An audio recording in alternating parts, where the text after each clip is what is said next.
April 21 திங்கட்கிழமை. ஆவியாயிருக்கிறார். ஸ்திரீயே, நான் சொல்லுகிறதை நம்பு. நீங்கள் இந்த மலையிலும் எருசலேமிலும் மாத்திரமல்ல, எங்கும் பிதாவை தொழுது கொள்ளும் காலம் வருகிறது. யோவான் 4:21.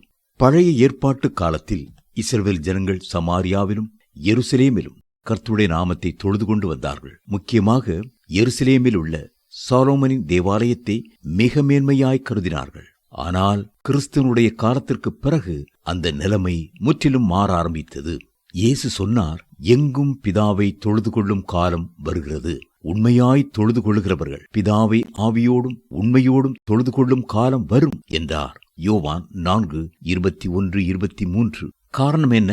புதிய ஏற்பாட்டிலே தேவன் கைகளினாலே கட்டப்பட்ட ஆலயத்தில் வாசம் செய்கிறதில்லை என்று தெளிவாய் நாம் அறிந்திருக்கிறோம்.